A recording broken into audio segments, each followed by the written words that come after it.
G'day guys, MFWest here, and we're back with some more Mythic Plus content. And today's video is going to be about a 20 Ruby Life Pools in time on this week's Tyrannical, Storming, and Raging affixes. Okay, so straight into it guys, this is my first time 20 of the expansion, and it was a fucking clean run, alright? So I'm just going to show you guys my gear and talents, and we'll get straight into the commentary. Alright, so I'm currently 410 item level, which is pretty strong.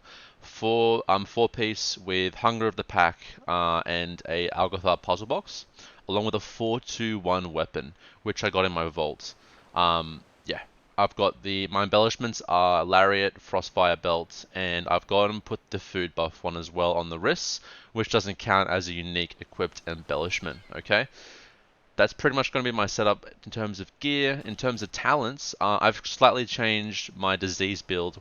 I'll put this in the comments section, but I've gone and taken AMZ. And I think AMZ has insane value on first, second, and even like trash and last boss. Like AMZ is just way too strong to not take on higher key levels for this dungeon, okay? So let's get straight into it, guys. Let's smash out those Ruby Life Pools. Alrighty guys, here we are. We're going to actually shroud this first section here to get past that big golem guy, and we're going to pull all of this here. Now I'm going to army and commit every single cooldown here. I've dedicated myself to kicking nipple here pretty much, and we're going to help out with blind as well on the next set of casts. This pack gets evaporated with damage. As you can see, 300, almost 400k DPS there on this pack, and that's just what it is, guys. Plague Bringer, spamming Epidemic, armies running. You got Puzzle Box with the Mastery. It's insane amounts of damage. That pack's not scary at all. Grip in Star, make this easier, AMZ goes down, and we're just going to try and make sure that we're stopping the ice shields with our pet stuns, with our grips, you know, we're getting our kicks as well, make it easy for the healer, and just watch your feet basically on these pools, and it's not even that difficult of a pool, this here, they just got a little bit longer, but damage is good, and all of this shit's going to go down pretty much. Now, noted I did army on pool, right? I will have it up for boss. Because I army the damn talent, so we should be chilling. Next section. Now, the rock golem is what you want to cleave off. Pretty much here, guys. You want to make sure we're getting kicks and do not stand in this huge circle that he puts down. It can go on anyone. It went on the range, which is really nice, so not too much movement from here. But there we go to melee, and that is an easy one shot. So yeah, just make sure that you have your kicks. Each of us have our assigned kicks, boomy beams, and we're chilling. Now, as a Death Knight on Storming Week, you want to make it your point to be pressing Death's Advance and running and collecting all the fucking tornadoes. It's like a minigame, honestly. Like, treat it like a minigame. Your casters will love you, and potentially you're stopping a wipe, because if they get knocked up in the air and a swirly or mechanic spawns underneath them, they are dead, especially on tyrannical fights. Alright, onto Dragart. Now, you need to be very careful of the charge, guys. Like, this charge, even on Tyrannical, is a one-shot on a 20. Like, the bleed effect is insane. I mean, if you survive the hit and you're a dwarf, yes, you can press your dwarf racial, but it is just brutal. Now, pretty much going to send... on this guy, you can send Dark Transformation and Unholy Blight into him. That's fine. As well as... I choose to hold Frenzy here for boss, which is fine. But you can definitely send it early on if you have it. But again, this is like where I'm using cooldowns here for this run is pretty much optimal. I've done this run before this 20. We did like 219, so we pretty much know what we're doing in terms of cooldowns and usage and whatnot. So yeah. All right, this boss I think is the second hardest boss in this instance. Let's run it through. Okay, so you need to be very careful of when you press your defensives, and I'm going to explain to you when you want to be pressing your defensives. You only want to be pressing your defensives if you get a chill storm. You specifically get a chill storm. Okay. Otherwise, no, you do not press it. Okay. Army on pool. We're gonna pump this boss 110k DPS. Pot everything. Now for these, if it goes on somebody else, don't worry about it. You shouldn't have to press defensives. The healer should have you covered. Okay? So the ads are about to spawn. Unfortunately, if you Unholy Blight and Dark Transformation on pool, you will not have it up for the ads. But we slap your hands and we have Epidemic Spam, and that's going to pump those ads really, really good. And then we instantly kick the boss. Okay? Now, there are AMS, which is understandable. So now there's a gap where I don't have AMS for the next Chill Storm. Okay? Which is okay, because it's RNG. The healer gets it, he runs and dashes back out because he's a fucking dragon. we're chilling. Okay, so now AMS is back up. I have Des Advance. This is an ideal spot for us to get the Chill Storm ability. And we're just pumping boss. Okay, so now I get it. I AMS, I Des Advance, I run out, and I run back in. It's that simple. You are literally so fine on DK. Alright, second set of ads. I'm going to Shocking Disclosure Pot and AMZ down for our team, along with our Dark Transformation, Unholy Blight. These mobs get absolutely obliterated here. And I checked after the dungeon finished. My Shocking Disclosure Pot did almost 600k damage to those whelps. So absolutely the fucking play to have that potion. Alright, so we've done the 2 sets of ads. This fight's now free. It's just Chillstorm. So you need to be very careful as well. When Chillstorm ends, it knocks you kind of in a direction where you are. So you need to make sure that you're nowhere near the whelps on the outside of the room or any of those hail bombs that are on the ground, okay? If I were you here, after you've killed both sets of ads, I would be holding AMS in the situation that you have to run out. And I believe I get it here. So I run out AMS, Des Advance, run back in. I'm literally full HP. Gloom Ward and short AMS is absolutely amazing. It makes DK so strong in keys. And as you can see there, like two of those bombs, and we're chilling. I get cucked and don't get a dragon. I get the last dragon, guys, because I'm a freaking wheelchair. But yeah, look at that damage, guys, for the fight. So yeah, finishing up on 100k. The DPS all around is very good, and we had good final damage into the boss as well. So very, very strong. Alright, so this section here, this part where you have to kill all the ads around the room is pretty tough. Like, kicks have to be on point. Not to mention the dragons. Alright, so I army here because it's already back from boss, which is perfect. Pot everything. And we're just going to pump this guy as hard as we can because it's really scary. Now, the breath, you have to watch out. It's a one-shot if it goes off. As all he really does is a breath mechanic as well as pulsing AoE damage. Healer dies, unfortunately. I choose to not res because it's pretty much a quick run back, and we're okay. I AMS and Death Struck in between slots, we're fine. Just don't get hit by the actual like frontal, and you should be able to live this without a healer for the most part. So a slight misplay, but we're still fine. It's not a wipe or anything, so we're chilling. Down goes that. Now, these mobs here are really annoying. The Destroyer is something that I'm going to speak to quite a bit here. Otherwise, I have my kick on Star, which is the Cinder Weavers. That's the main mob that you want to be kicking. And sending my cooldowns into this. Now, for the Destroyer, he does a cast. It's going to come up in a second here as well. Living Bomb. Not Living Bomb, actually. Sorry. It goes up in a second. I'm just going to check the name of the cast. It's just called Inferno. Or Inferno. It puts that disgusting dot that is one of the hardest hitting abilities for a tyrannical week. Now, it ticks like 4 times and takes you very low. As a Death Knight, you can AMS that ability almost every second one. That will help your healer so much, okay? Because he only has to heal 4 people. So just watch that mechanic. He does it quite early on when you engage the mob. Either AMS the second or first, and your healer's gonna love you. And as a Death Knight, those are the kind of things that you should be doing. Otherwise, yeah, gonna move pack by pack here, and just making sure that we get our kicks on these Cinder Weavers because they really hurt on Fortified. Like, these things, they freaking hoon. We're doing pretty good damage overall, 111k overall as well. Big pull here. I try to control this Cinder Weaver here and Star, and we're gonna grip them all together. The trees are so annoying, guys. Very, very annoying. Try and find a good spot. AMZ here. And army's already almost back up. Honestly, I should have armied again on the next pull. We'll see if I do. That will definitely be up for boss. So, kind of chilling. Yeah, again, just trying to control. As you can see there, I ran out of like kicks and stuns, so I gripped it. Those are the kind of things we need to do, guys, just to stop those casts. So the Destroyer's going off. I unfortunately do not have AMS for this one. So as you can see, everyone has that beautiful dot on them. But it's okay. And unfortunately, no purges in this group, so the actual flame dancers, or whatever they're called, will do that dance and pulse damage, which is unfortunate. So yeah, purge is very valuable, guys, for sure. Alright, so we've got like half the ring left, And we have to start being mindful of where the Flame Dragon is, okay? The Flame Dragon is a pain in the ass, and you never want to pull him, even on Tyrannical weeks. So we pull, because the chance that he could come down, we pull up the stairs here into this little cove, and we're just pumping here, guys. We're pumping. I AMS that Infernal, so I do not get a stacking dot, as you can see, and we're hard chilling. For most of these packs as well, we have Unholy Blight and Dark Transformation, so we're doing very strong damage as well. Unfortunately, this one goes off because AMS is on cooldown. So yeah, you pretty much AMS every second one. On Tyrannical though, you should not be getting more than 2. Like, he should be dead by the third. Like, he's gonna do it again here, and we kill it just in time. So yeah, third one is not ideal at all, especially for your healer's mana. So yeah. Now, as you can see, that Drake's up ahead, so we're going to Shroud and run through this little hole in the tree here, and then pull this mob up to the stairs again.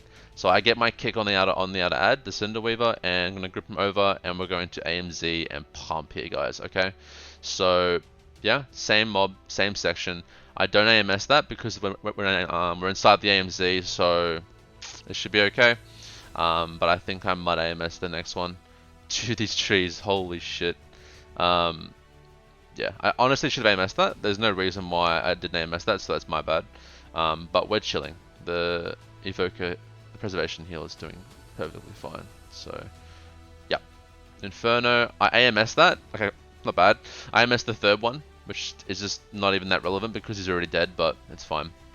We're getting close to boss now, so we're going to just drop our charges off here on Thundering and move through the trees here to the boss. Now, this is the hardest boss in the instance on a Tyrannical week.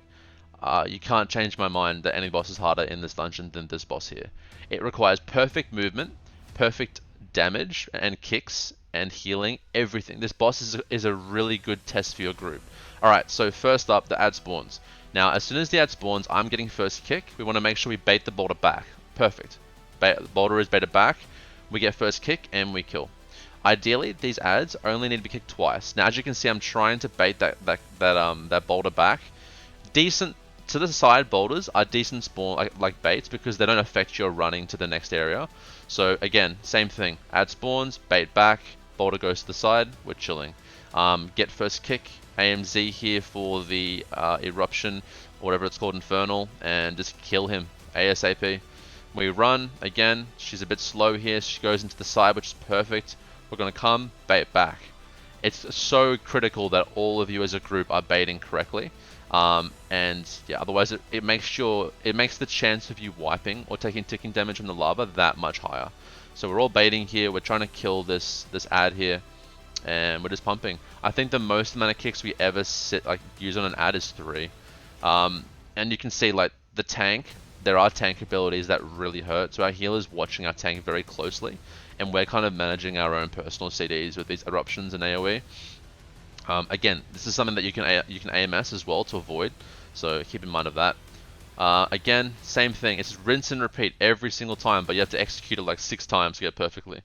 So we're all baiting. We all bait, we clear our debuff, the ad spawns, we bait back. Unfortunately, this one goes off, but it's to the side again, so it's okay. As long as it doesn't go directly in front of us. But look at the line that it's caused here, which will mean that we'll have to run through this section here. So we're going to run through, I jump over that little puddle there, and we're back in position. And I go back into the baiting position. So we bait it, ad spawns, and we're baiting. He goes off to the side, that's perfectly fine. At AMZ here because it's getting a little bit spicy in between these 2 lava pools, but we're going to pump that ad. And right now we're looking at 1 more ad before the boss is dead. Boom is pumping as well. We're all doing like 55, 60k DPS, so it's critical that it's a race because of the healer's mana, and down it goes. So we executed that perfectly. There were no brezzes required. It was really clean, so that was really good. And once that boss is down, in my opinion, I think this dungeon's free. Like, that boss is the true test for the dungeon. After it goes down, this next boss is free as fuck. And I'll explain why when we get to it. These trash mobs are pretty insane. Even on Tyrannical, like, the channelers are no joke. So, we get onto it, and you want to be saving your defensive cooldowns for the lightning storm. And that's what's most scary, guys, to be honest. So, I pretty much will either AMS if the healer thinks that personals are required. And yeah, that's pretty much it. The lightning storms are the main source of damage and kicks as well. So we kill that one off, and yeah, we're chilling. But yeah, pretty much we're gonna pull pack by pack for the most part. And the timer in Ruby Life Pools in general is very, very good. I think it's like a very lenient timer. It's not hard or anything. Like Halls of Valor, for example, if you wipe on a boss, like your key's done, you can still salvage shit on this key. And we'll look at the timer after we finish this key, but I'm pretty sure there's gonna be like 3 or 4 minutes left because it's been so clean, no wipes. But yeah, there's one more pull here before we go into the little mini boss, and I'm gonna try and kick that far rad so it comes in, and we're chilling here. So yeah, we're gonna burst this pack now. I've seen Lepin pull this into the channel like the main mini boss. That is hectic. We don't need to do that on a 20. We're just gonna take it pack by pack because we have the time, and there's just no reason to rush like that. So yeah, we're pretty much rotating kicks on the channel. It does like a cast on the tank sometimes. Let that go through and let the warriors spell reflect because it's a lot of damage. Like, I think spell reflect is pretty huge for warriors in here, and down this pack goes. So I'm going to be having cooldowns going into this little mini boss. Now this mini boss got nerfed prior to this week starting, and for a freaking good reason. So the shield that she puts up, if you don't kill it, you all die instantly. It's like a one shot. So yeah, as you can see there, I disadvance and eat all the NATOs for everybody, and we just want to make sure like we actually have damage to the shield. I think on really high keys on fort, you will definitely lust this bitch, and you'll have to like kind of pull your damage and resources for the shields. But on a 20 tyrannical, where you know the shield's not too huge, it's perfectly fine. Yeah. Otherwise, outside of that, like there's like one kick that needs to be get by somebody, and honestly, she's fine. They soothe her, and this is like one of the last shields she's gonna put up in 1 second.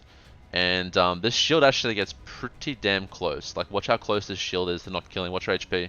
She almost finishes the cast. There's like 2 seconds left, and down she goes. Alright, so for me personally, the easiest fight in the dungeon, I think, and it comes down to one thing that will wipe you, and that is, okay, 2 things.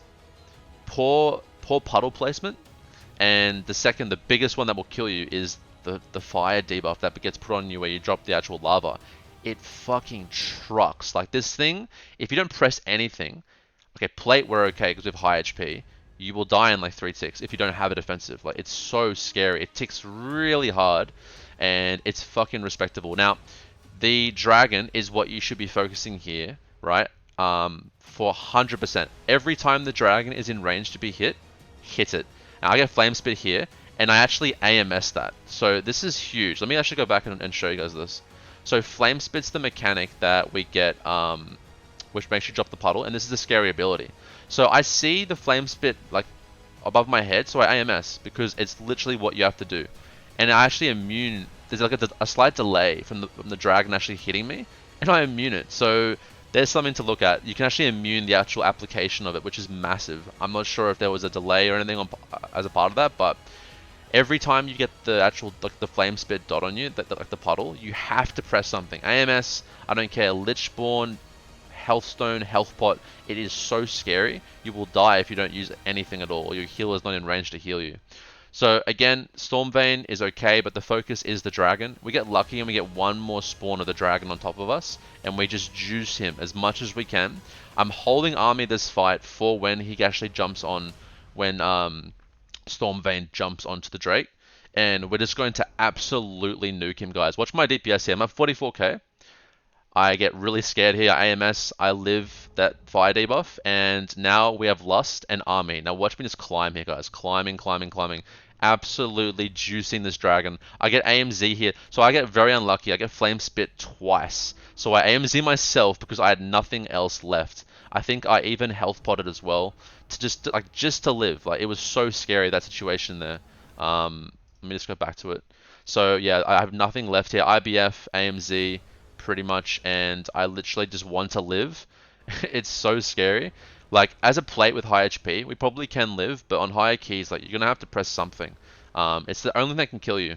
As soon as the dragon dies, this fight is over. All you have to be careful of is the winds when the lava's moving with the winds. Just don't walk through the puddles, and it's GG. That's the fight. So look, pretty much got almost 3.5 minutes left on the timer. No wipes, pretty clean run, and that's all she wrote. So yeah, overall we finished at 82k DPS. I think that's pretty solid. A pretty solid DPS key for Death Knight. Um, I think in general, like it's a very strong key for the disease build. You have good boss damage, you have good add damage as you can see. So yeah, I think it's a really strong dungeon for DK. If you guys have any questions or anything for me at all, pop them down in the comments below and I'll give them a read. But yeah, plenty more content on the way. Let me know how you guys have been going with your Ruby Life Pools. I know it can be a tough one to pug as well, so definitely keen to see some feedback there. But yeah, hope you guys enjoyed the video, and please follow me on socials at MFWest WoW on Facebook and Twitter, and give the video a thumbs up if you learned anything. Thanks, guys.